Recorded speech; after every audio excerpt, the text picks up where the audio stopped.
लातूर जिल्ह्यासह मराठवाड्यामध्ये काल अतिवृष्टी आणि गारपीट झालेली आहे। यामध्ये शेतकऱ्यांचं मोठ्या प्रमाणात नुकसान झालेलं पाहायला मिळतंय।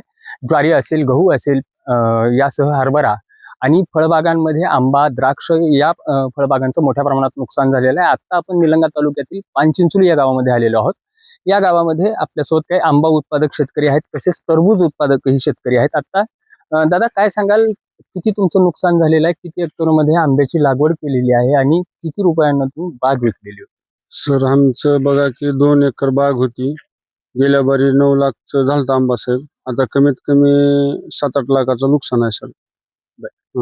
काल झालेल्या गारपिटीमुळेच तुमचं नुकसान झालेलं आहे का आणि किती टक्के नुकसान झाले असं तुम्हाला वाटतं? सर काल झालेलं गारपीट नुकसान आहे, कमीत कमी 99% नुकसानच झाले साहेब। आंबा सगळा गळून गेला आंबा। किती रुपयाला बाग विकली होती? आता कमीत कमी साहेब 8 लाखाला विकली ती बाग। मग आता व्यापाऱ्याचं काय म्हणणं? व्यापाऱ्याचं म्हणणं साहेब येऊन बघून गेले, चौकशी करून गेले। आता काय होते बघू साहेब।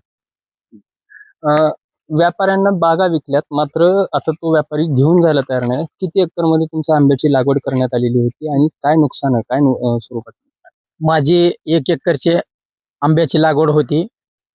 3 ते 4 लाखाचं उत्पन्न होतं आणि आंबा हा 50% तर खाली गळालेला गारपिटीमुळे कालच्या पावसाचा फटका आंब्याच्या झाडाला बसलेला आहे।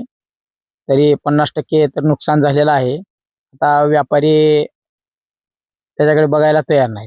बरं, आता काय सरकारकडून काय अपेक्षा आहेत तुमच्या शेतकरी? सरकारकडून एकच अपेक्षा आहे की लगेच तात्काळ पंचनामे करण्यात यावे आणि तात्काळ मदत जाहीर करण्यात यावी, ही मागणी आमची आहे। किती एकर मध्ये टरबूजाची लागवड, किती टरबूजाची लागवड करण्यात आलेली होती, किती नुकसान झाले आणि काय भाव मिळतो सध्या? का भावच मिळतो?